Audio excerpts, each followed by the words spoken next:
Hey everybody, what's up? This is Tay and I am back with a new video. This video is going to show you how I create my own custom wigs. I'm going to be using Virgin Hair Depot today and I'm going to show you how I design my own wigs. So if you're interested, please keep on watching. It's going to be a very easy tutorial. So when you're doing something like this, here are some of the things you'll need. Needle and thread. Hair, of course, about 2.5 bundles, and make sure you have a closure as well. You're going to need a mannequin head, a mesh wig cap, and some T-pins. So to get started, first thing you're going to want to do is lay down your closure. I like to use the T-pins to measure and line up where I want my closure to be precisely, and so that when I'm about to sew my closure on, it's not lifting up and causing me to misplace my closure. So you want to start by threading your needle, of course, and you're going to sew through the perimeter of the closure. So as you see here, what I'm doing is I'm just going under the closure, through the cap, and pulling with the needle and thread. So you're going to repeat that process all the way around the closure. Now what I personally like to do is I like to make sure that I do one side at a time. So what you're seeing me do is I'm starting with the back of the closure first. So what you're going to do is you're going to go through your closure with the needle, through the wig cap, and then pull. So that way that the closure is getting nice and tight and laying nice and closely to the wig cap, because you don't want to see any gaps. So that way it doesn't, look unnatural. So you want to make sure you're pulling really, really, really hard. Not too hard to where you're ripping holes in your wig cap, but hard enough so that the closure and the wig cap can marry together and you don't see any gaps.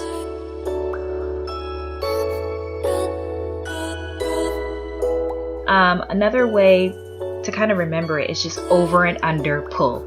Over, under, pull. You want to keep repeating that process until you get to your T-pin. Once you get to your first T-pin, you're going to create a knot.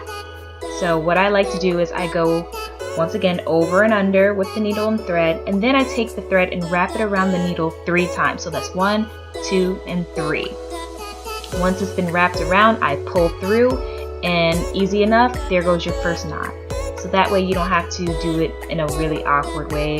It's really easy, and you want to make sure you knot after each segment. So if there's 3 corners of your closure that you're going to be sewing down, which is your left side, the back, and then your right side.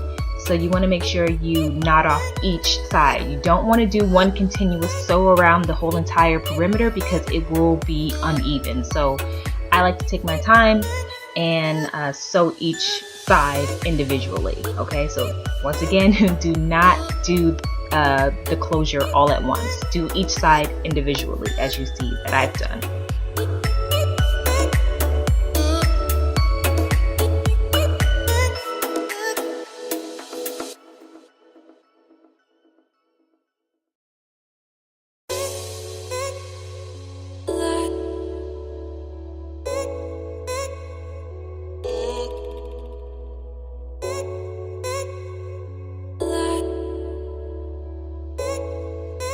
Once you've sewn on your closure, you're going to move on to sewing on your tracks.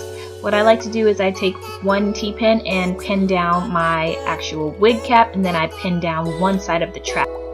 Once that's been pinned down, I move on to sewing in the track. I like to go through the track one time, as you saw kind of in the beginning of this clip, and I lay it down, and then from there I do the under and over. I do not like to just do over and under. Starting out the gate, you do need to pin it down first by sewing through the actual track, so that way it doesn't slip and slide, and then you'll have pieces of your weft showing through your weave, and that looks tacky. So always pin down your initial first lay down of your track, and then from there you can do the over and under method of sewing like you would sew up a busted pair of jeans or something.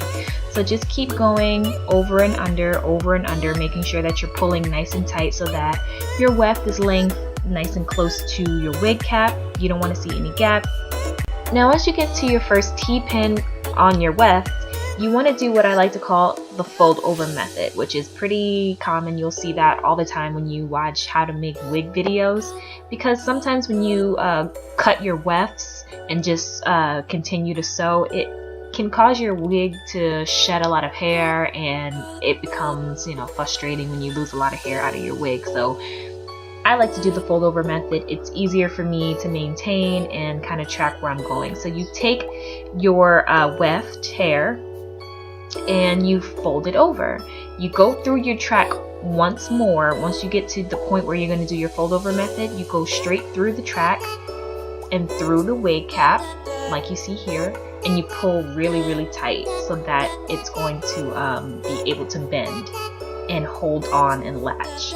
So now I'm going to fold it over, and I'm just going to go through the weft once more and through the wig cap, up and pull out. So then that way it's laying nice and close to the wig cap, and there won't be no bulkiness at the ends here. So you just do that a couple times until it's nice and secure. Once it's nice and secure, then you can do your over and under method the same way you were doing before.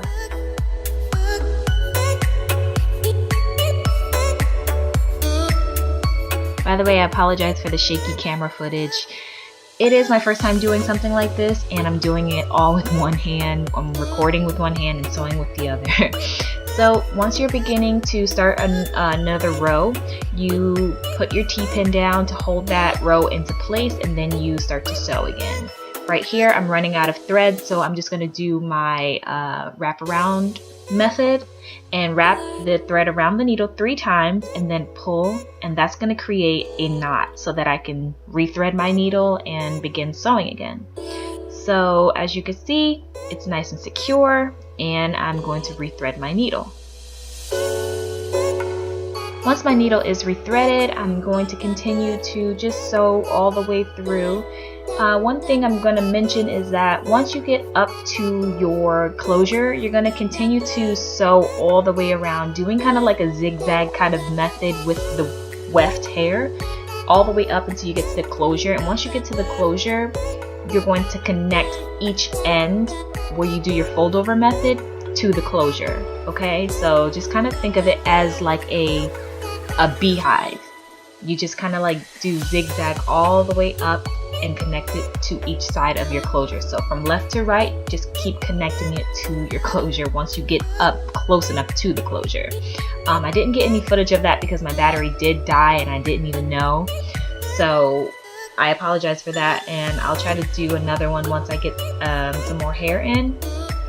So right now what you're seeing is pretty much how I just sew, just over, under, and pull. This is just a close-up view of that so you can see how it's done and how it's looking so far. You got my T-pin over there on the right hand side holding the weft down so that it's easier for me to sew. I do suggest the T-pins because it does make life easier, because without the T-pins you have to hold that one side and keep sewing, and that's a little bit difficult. So if you don't have T-pins, it isn't the worst thing in the world.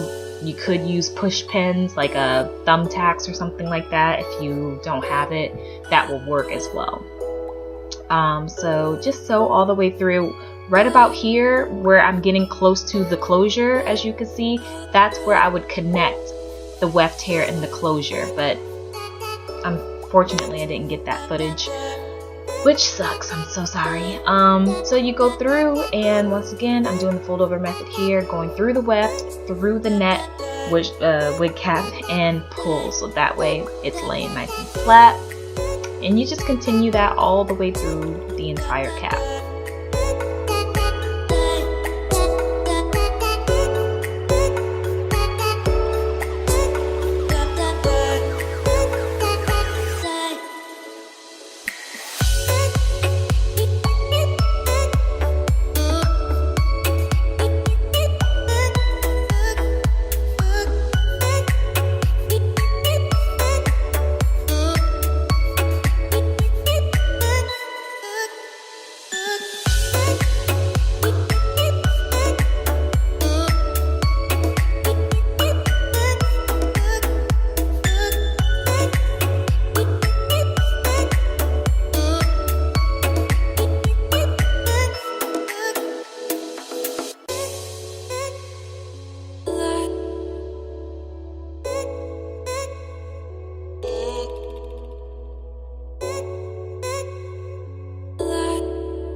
So now we've pretty much reached the crown area of the wig, and I'm just connecting my wefts to the actual closure itself here.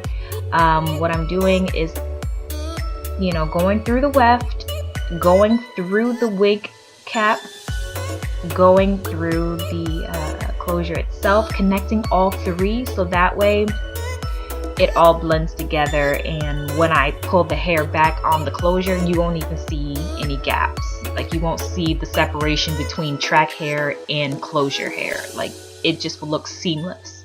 So you want to continue to do that. Connect each corner to your closure all the way up until you can't do it anymore and it's complete.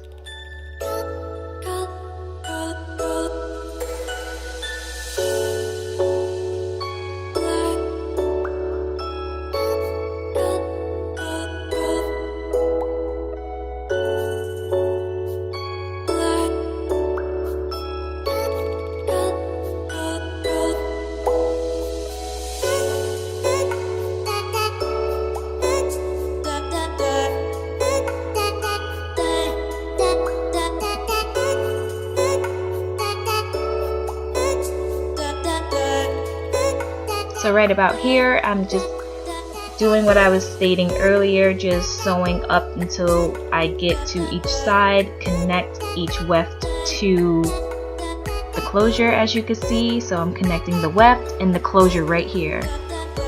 And once that's connected, pull nice and tight and firm, and boom, you can't even see the difference in between the track hair and the closure. So that's what you want to achieve. You want to make sure that they're connected together and you don't see any gaps, because once the hair is parted and styled, you won't even be able to tell, you know, the difference in between the two. You'll just see the closure and it'll look like scalp. So make sure you are pulling tight so that the two can merge together. As you can see, it's nice and merged. And now I'm just going to finish off by creating a knot, going through the weft hair, the closure, and the wig cap, and wrapping it around the needle 3 times. And boom, there goes your last knot of the wig.